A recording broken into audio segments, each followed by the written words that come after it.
বিসমিল্লাহির রহমানির রহিম। আলহামদুলিল্লাহ, সকল প্রশংসা মহান আল্লাহর। আমাদের আদি পিতা হযরত আদম শফিউল্লাহকে আল্লাহ পাক পুত্র রূপে সৃজন করে তিনাকে উত্থানে আত্মা দান করে তিনি তিনার বাক শক্তি উপলব্ধি করতে পেরে তিনি সর্বপ্রথম বলে উঠেছিলেন আলহামদুলিল্লাহ। আমরা সবাই একবার বলে উঠি আলহামদুলিল্লাহ। আলহামদুলিল্লাহ। পক্ষান্তরে যে নবীর নবুয়তে আমরা মানব জন্ম পেয়েছি, আল কোরআন ধর্মীয় গ্রন্থ পেয়েছি, তিনি হলেন হযরত মুহাম্মদ সাল্লাল্লাহু আলাইহি ওয়াসাল্লাম। তিনির নামের খাস দরুদ আমরা একবার পাঠ করি সম্মিলিতভাবে। আল্লাহুম্মা সাল্লি আলা সাইয়্যিদিনা মুহাম্মাদ ওয়া আলা আলিহি ওয়া সাল্লাম। সর্বোপরি আমাদের মহান মুর্শিদ বেলায়েতে আবির্ভাব থেকে তিনি যখন সেই আদম অবতারের বিষয়ে আসলেন, ওনার ভিতরে জাগ্রত হয়েছিলেন যে কালেমা মানব জীবনের সর্বপ্রথম এসেছিল, আদমের কালেমা। আমরা সবাই সম্মিলিত ভাবে সে আদম কালেমা একবার পাঠ করি, লা ইলাহা ইল্লাল্লাহু হযরত আদম শফিউল্লাহ। আমাদের ধর্মের নাম ইসলাম, আমাদেরকে বলা হয় মুসলমান। আমাদের ধর্মীয় গ্রন্থ আল কোরআন। সেই কোরআন এসেছিল মানব যে মহাজ্ঞানী তার পরিচয় ঘটাতে। আল কোরআন এসেছিল মানব যে মহাজ্ঞানী তার পরিচয় ঘটাতে, কিন্তু মানব সেই কোরআন পেয়ে ভুলে গেলেন নিজেরা যে মহাজ্ঞানী। কেন ভুলে গেলেন? বিষয়বস্তু আমার মুর্শিদ আদম পরাখণ্ড ভাবে ব্যাখ্যা সহকারে সমস্ত কিছু আমাদের সামনে তুলে ধরে গিয়েছেন, যাতে আমরা মূর্খ হলে আমাদের যেন কোনো জ্ঞানের কমতি না থাকে। যার দ্বারা উনি বলেছিলেন, আমার ধর্মীয় সন্তান একদিনের বাচ্চা হলেও শিক্ষার জগতের আলেম যদি ৫,০০০ একদিকে থাকে, আমার এই বাচ্চার সাথে জ্ঞানের জিহাদে তারা পারবে না, উপরে পারবে না। কেন পারবে না? আল কোরআন বিশ্বনবী এনেছিলেন মানব যে মহাজ্ঞানী তার পরিচয় ঘটাতে, কিন্তু তা হয়নি। কেন হবে? সেটা আল্লাহর দেওয়া বিধান ছিল। যেহেতু আমি নিজে কিছু জানি না, আমার যেটা শিক্ষার জ্ঞান করলে বা আরবি শিক্ষা করলে ধর্মীয় সম্বন্ধে বক্তব্য দেওয়া যায়, আমার সেই ধরনের কোন শিক্ষা নাই। তবে একটি শিক্ষা আছে, সেটা হলো মুর্শিদ আদম যখন বক্তব্য করেছিলেন আর আমি শুনেছিলাম, সেদিন আমার অন্তর সাই দিয়েছিল যে পৃথিবীতে যদি আল্লাহ মানুষ এসে থাকে উনি একজন, তাহলে উনি একজন। যেহেতু অতীতেই প্রমাণ ছিল আল্লাহ পাকের সাথে নবীগণের যুক্তি দেখাচ্ছিল। কি যুক্তি দেখাচ্ছিল? আদমকে তারা মেনে নিলেন না, তাই দুই ভাগে মানব জীবনটাকে ভাগ করা হলো। কিভাবে? দুই ভাগে মানব জীবনটাকে ভাগ করা হলো। জীবন বলতে শুধু আমি নয়, যেটা বয়ে আসতেছে, যেটা অতীত থেকে বয়ে আসতেছে। কি বলবো নবীচন্দ্র? যে তোমার আদমকে আমরা ব্যবহার করবো না, অর্থাৎ এই জন্মে আমরা আগে যাব। কি বলবো? যে এই জন্মে আমরা আগে যাব, তোমার আদম পরে আসবে। আল্লাহ পাক তাই মেনে নিয়েছিলেন। আল্লাহ পাক তাই মেনে নিয়েছিলেন। তাই আমরা দেখতে পাই, যেমন আমার ভাগ্না বলতে বলে গেল সমস্ত বিষয়বস্তুর উপর, কিন্তু আমরা যদি পৃথিবীর শিক্ষার জ্ঞানে মূর্খ হই, কিন্তু আমরা অন্ধ নয়। কেন? আমার এই যে দুইটা দৃষ্টি শক্তি আছে, আমি দেখতেছি, কিন্তু আমার অন্তরেও দুইটা দৃষ্টি শক্তি আছে, যেটা আমি ঘুমাইলে স্বপ্নে দেখতে পাই। কে করে সেই ডিউটি? আমি তো বলে থাকি সারাদিন পরিশ্রমের ক্লান্তি নিয়ে রাত্রে পেট বেড়ে খায়া ঘুমাচ্ছি, কিন্তু কে স্বপ্নে দেখাইলো, কে সকালবেলা ঘুম থেকে উঠার পরে আমার স্মরণে আবার দিল? বিষয়টা কোথায়? ওইখানে। তো হযরত মুহাম্মদ সাল্লাল্লাহু আলাইহি সাল্লাম তিনি এই মানব জীবনের জন্য বড় একটা বিষয়বস্তু, যেটা প্রশংসা করলেও শেষ হবে না। আমাদের বক্তব্য স্পষ্ট, কিন্তু কোন নবী রাসূলকে আমরা খাটো করে দেখি না। কেন? আমাদের ধর্মীয় পিঠাও দেখেন নাই। কারণ তিনি এক বাক্যে বলেছিলেন, বিশ্ব নবী আমার মা, বিশ্ব নবী আমার মা, আমি তার গর্ভে বাস করি। তা আমরা যদি তেনার ধর্মীয় সন্তান হই, তা আমাদের পক্ষে কি কোন নবুয়তকে অস্বীকার করা সম্ভব? আর যদি করেও থাকি, তা আমি ফাসেকে পরিণত হব, এছাড়া বিকল্প কিছু নেই। আমি আগেই বলছি, শিক্ষার জ্ঞানে আমি অন্য হলেও মুর্শিদ আলমের এমন এক বাতিল জ্বালিয়ে দিয়েছেন, যত অন্ধকারে থাকুক না কেন, কিন্তু আমার বাক শক্তি কখনো অন্ধকারে নিমজ্জিত হয় না। কি হয় না? আমার বাক শক্তি কখনোই অন্ধকারে নিমজ্জিত হয় না। যদি কোনো কারণ আমাকে অন্ধকারে নিমজ্জিত না করি, তো সে আলোর শিখা জ্বলতেই থাকবে, জ্ঞানের আবির্ভাব দেখতেই থাকবে। বিষয়বস্তু হলো, বিশ্বনবী কোরআন রেখে গিয়েছেন, কিন্তু কোরআনের ফরমালিটি মেনটেন করে এই 1400-1500 বছরের ভিতর কোন মানব সেই কোরআনের জীবন ব্যবস্থাকে বাস্তবায়ন করতে পারে না। কারণ এখানে সত্যায়িত করার বিষয়বস্তু আছে। যেমন প্রাকৃতিক দিয়েও আমরা কিছু গল্প বলতে পারি। আমি যদি আজকে একটা সরকারি চাকরি নিতে যাই, তাহলে আমার একটা বিষয়বস্তু থাকে। কি বিষয়বস্তু? যে কোনো একজন গ্যাজেট অফিসার দিয়া আমার কাগজপত্রকে সত্যায়িত করার জন্য সিল স্বাক্ষর মারতে হয়, হয় কিনা? হয়তো সেই ধর্মীয় ক্ষেত্র এতই বড় সেখানেও একজন প্রতিনিধি থাকবে। 1,24,000 মতান্তরে 2,80,000 নবী রাসূল আসছে আলেমদের হিসাব, কিন্তু কাউকেই তো আল্লাহ খলিফা বলে ঘোষণা করেন নাই। কাউকে আল্লাহ খলিফা বলে ঘোষণা করেন নাই। একমাত্র হযরত আদম সকলকে তিনি সেই খলিফা হিসাবে নিযুক্ত করেছিলেন।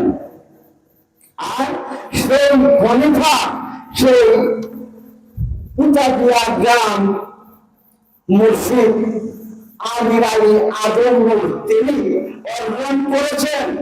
সে মূলের বেলায় যখন ওনার উপর আসলো যে আদমের অবতার হবে আলীর নামের আগ্রহ উপর, এমনই চিন্তায় উনি মগ্ন হলেন।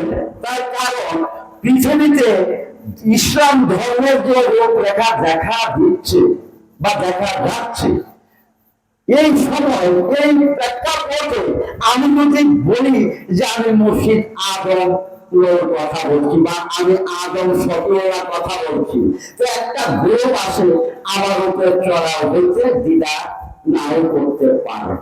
2টা বছর পার করে দিলেন, 2টা বছর আম্মা হুজুর তিনি পৃথিবীতে নাই, ভূমি আমাদেরকে ছেড়ে চলে গিয়েছেন। উনি বলে, মনসুর কোথা দিয়ে আসো, দেখো তোমার বাবা এত চিন্তিত গেল, আমি কিছু বুঝতে পারি না। আমার ভাই বলছে, বাবা তুমি আসো, দেখো তোমার বাবা এত চিন্তিত কেন। বাবা আমাকে ফোন দিলেন। সর্বপ্রথম আমাদের ফোনে না পাওয়া আমার ভাইকে ফোন দিলেন, নতুন কেন পাচ্ছি না, তোমাদের জন্য একটা নতুন বার্তা আছে, তোমরা তৈরি হও। তোমাদের জন্য একটি নতুন বার্তা আছে, তোমরা তৈরি হও। সর্বপ্রথম সেই আদম কালেমা গ্রহণ করেন মসজিদের পুরোজাতক সন্তান বা তার ভাতিরা। আর যখন উনি ঢাকায় গেলেন, প্রতি বছর রোজা ঈদের পরের দিন ওনাকে আমি নিতে আসতাম ঢাকায়। যাওয়ার পরে আমার বাসায় যেটা বললো যে তোমাদের উপর আদমের কালেমা আছে, তোমরা আদমের কালেমা গ্রহণ করো আমার কাছ থেকে। যে আমরা এক বাক্যে বাবা বলেন আমরা শ্রবণ করি, উনি বললেন আমরা শ্রবণ করলাম। যে এতটাই এই মানব ধর্মের উপর যে ধর্মবিরা আসলো, কিন্তু কেউ কি তার যারাই ধর্ম দিচ্ছে, কিন্তু কেউ কি তারা সেই ধর্মের যেমন মসজিদ আদর্শ তার লফ থেকে শুরু করে যত রকমের ইবাদত বন্দেগী আছে, নূরের পরিচয় আছে, কোনো কিছু কি উনি বাদ রেখেছেন? রাখেন নাই। কিন্তু পৃথিবীতে তো কুতুবের রব্বানিও পাওয়া যাচ্ছে। আরো 600 বছর আগে কুতুবের রব্বানি হাজির হয়েছে। কুতুবের রব্বানি কাকে বলে? পীর সাহেব, কাদের সাহেব, আব্দুল কাদের জিলানী, কিন্তু তার ব্যাখ্যাও আছে।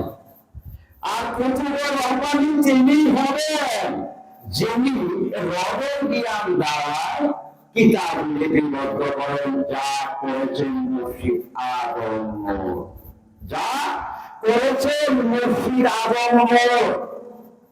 কিতাবে আশরাফুল মাখলুকাত কোরআনতে ছিল সুরাটি গাইডলাইন উপলব্ধি করানোর জন্য।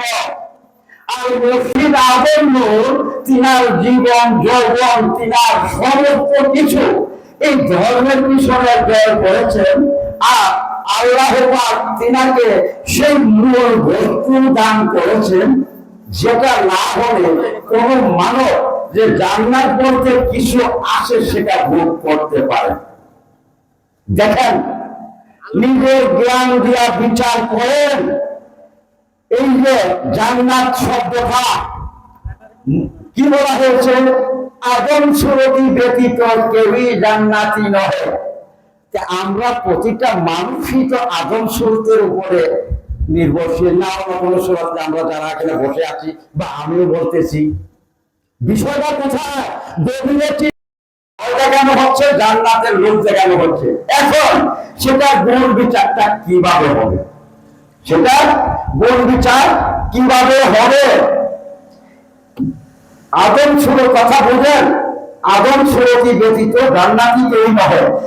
আমরা প্রতিটা মানুষ বর্তমানে আদম সুরত ভোগ করতেছি, আর আখেরাত বলতে যাহা কিছু আছে সেখানেও আদম সুরত নিয়ে যেতে হবে, না হলে যাওয়ার পদ্ধতি নাই।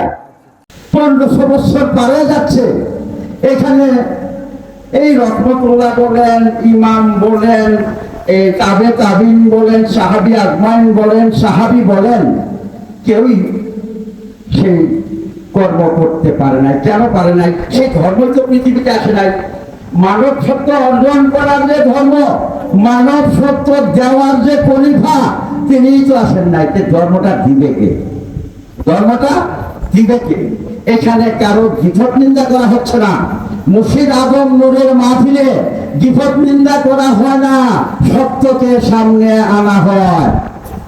যদি কারো বুঝের ব্যস্তম থাকে, সে ভুল বুঝতে পারে, তাতে কিছু যায় আসে না। সত্য তো ইহাই। আল কোরআন যদি গাইডলাইন হয়েই থাকে, তো কোরআন তো বলেছে সূরা রহমান, তুমি তোমার রবের ইবাদত করো। আমি এভাবে বলার কারণ কি? আমার ধর্মীয় পিতাকে তিনার রব তিনাকে সেই আরবি শিক্ষায় নিয়োজিত করছিলেন। যখন উনি কোরআন খানায় যান, তিনি তিনার রব থেকে চেয়ে নিয়েছিলেন যে আমি আরবিতে যাবো না, গোটা দুনিয়ায় আরবি, আমি বাংলা শিখবো, আমি বাংলায় পড়বো, বাংলায় বলবো, বাংলায় শিক্ষা দিব। তাই আমাদের জন্য কি হইল? এমন একটা সুন্দর জীবন ব্যবস্থা করার পথ হলো যত মূর্খই থাকি সে পারবে সেই কোরআনের হুকুমতি জীবন ব্যবস্থা গ্রহণ করে নিজেকে সত্যায়িত করবে। কারণ বাধা নাই, কিন্তু আরবি পড়া আমি যদি কামলা দিয়া ভাত খাই আমার পক্ষে সম্ভব না। আমি তো পেট ছাড়াই পারি না, আরবি পড়তে কখন যাবো? আরবি থেকে আমাদেরকে মুর্শিদ আজম নূর সেই বাংলা শিক্ষায় শিক্ষিত করেছেন যে আমরা যা দুই চার কথা বলি বাংলাতেই বলতে হবে, আর বুঝাতে হবে বাংলায়, এর বাহিরে আমাদের কাছে কিছু নেই। আমি অনুরোধ করব, আমরা যারা মুর্শিদ আজম নূরের হেদায়েতি সন্তান, আমরা যারা মুর্শিদ আজম নূরের হেদায়েতি সন্তান, যেহেতু আমরা জেনেছি যদি নিজের ভিতরে ঘটনা ঘটাইতে নাও পারি, মুর্শিদ তরফ থেকে জেনেছি মানব ভাণ্ডে অসংখ্য আত্মা বিরাজমান। কি ঠিক না বেটি? মানব ভাণ্ডে অসংখ্য আত্মা বিরাজমান। আমাকে কখন কোন আত্মা যুক্তি তর্ক দিচ্ছে সেখানে নিজে বুঝতে হবে যে আমি যে কথা বলবো এই কথা কি আমার মুর্শিদ আজম নূরের সেই বাক শক্তির সাথে ধারাবাহিকতার মিল আছে কি না। এমন কিছু যদি আমার বাক শক্তি দ্বারা প্রকাশ হয় আর সেই মুর্শিদ আজম নূরের কথা একাক হয়, আমার জীবন ব্যবস্থাটা কি হতে পারে? আমার জীবন ব্যবস্থাটা কি হতে পারে? অনেক ক্ষেত্রে সেটা প্রকাশ্যে হোক অপ্রকাশ্যে হোক আমাদের ভাই বেরাদারের ভিতরে দেখা যাচ্ছে। কিন্তু অনুরোধ করব, তুমি যদি রব শক্তি অর্জন করে থাকো তাহলে তোমার মুর্শিদ সুরত দর্শনে কয়বার দেখেছ?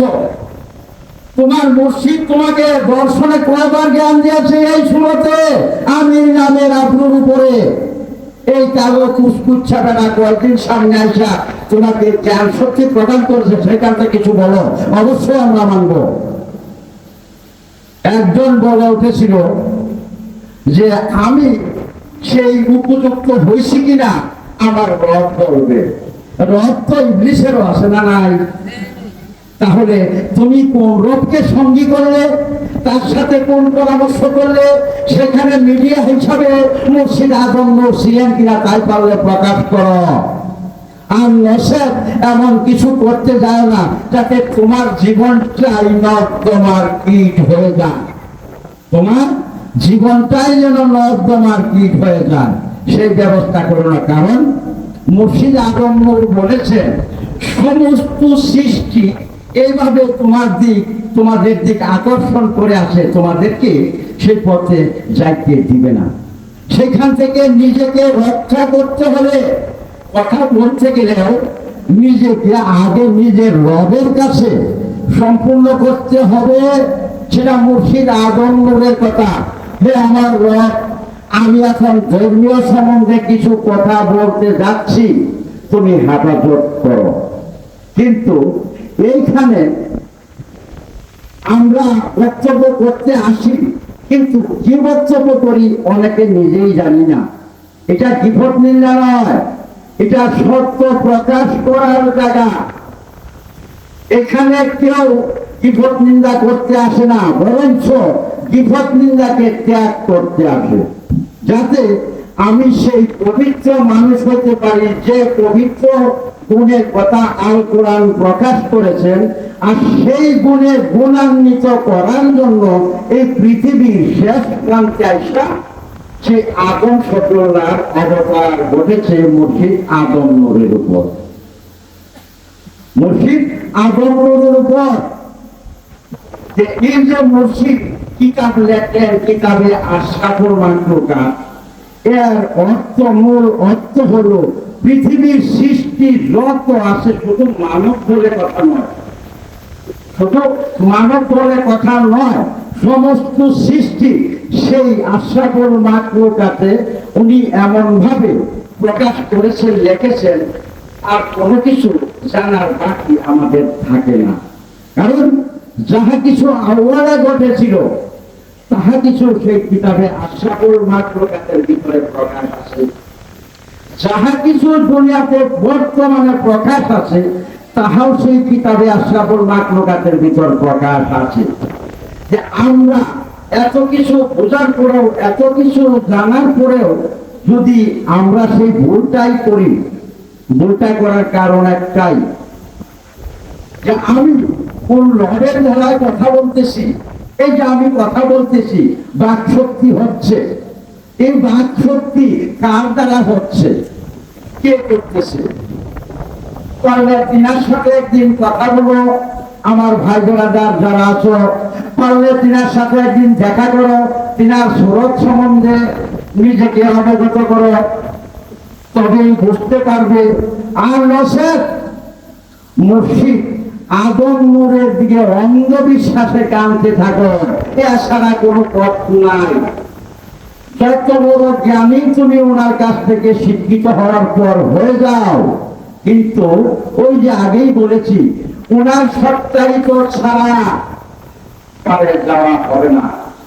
ওনার সত্যায়িত ছাড়া পারে যাওয়া হবে না। উনি নিজেই বলেছেন যে আমার কোন ধর্মীয় সন্তান যদি বিদায় কালে কোনো বিপদে থাকে, আমার সেই নূর, আমার সে আত্মা ওখানে যাবে আমার এই সন্তানকে উদ্ধার করতে।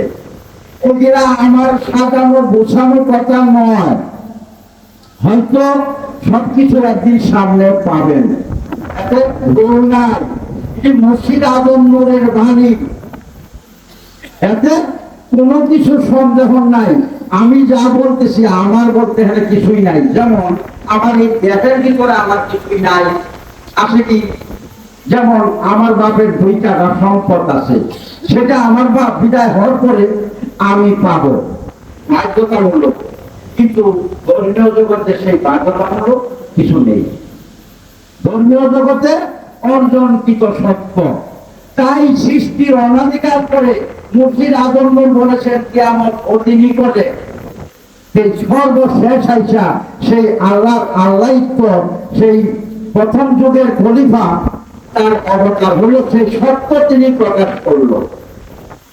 আর যদি মুর্শিদ আদম নূরের বিন্দু পরিমাণ ভুল থাকতো, তাহলে উনি একা না, আমরা সহ এই পৃথিবীর আলেম সমাজ, বিশ্ব সমাজ কঠোর ভাবে আমাদেরকে দমন করত, কঠোর ভাবে আমাদেরকে দমন করত। তবে মনে ইচ্ছা থাকে, অনেক সময় নিজের ভিতরেও জাগ্রত হয়, অনেক কিছু বলবো, কিন্তু অনেক কিছু আবার ওই থেকে হারা যায়, নিজের বিষয় পাই না। বিষয়টা কোথা? কেন আমি না সবকিছু কেন হারায়, কিভাবে যায়? আমি আজকা সারাদিন যা চেষ্টা করেছি, যা জাগ্রত হয়েছে, তার কাছে কেন যাইতে পারলাম না এই মুহূর্তে? বিষয়টা কোথায়? তাহলে আমার বলতে মালিকানা সত্য এখানে আমার কিছু নেই। যা আছে মুর্শিদ আদম নূর করেছেন, প্রত্যেকটা নবুয়তের একটা একটা করে পাঁচ মানব ভাণ্ডে দেওয়া আছে। আর আল্লাহ পাকের দেওয়া সেই ফুৎকারে আত্মার দ্বারা সেইগুলা পরিচালিত হয়, না হইলে তারা কখনোই পরিচালিত সম্ভব না। তাই তো উনি প্রকাশ করে গিয়েছেন, রাতের যুগ চলে গিয়েছে, দিনের যুগ এসেছে। আমি আর বেশি বাড়াইতে যাব না, কারণ সময় কম।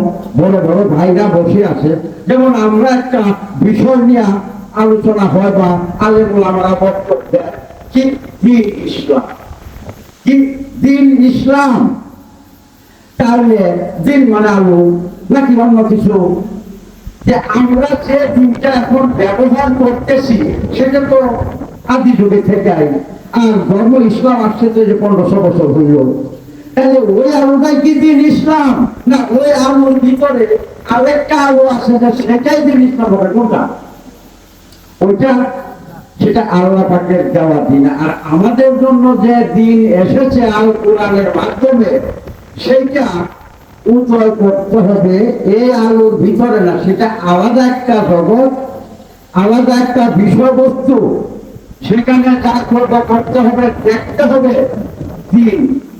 দিন কাকে বলে চিনে নিতে হবে।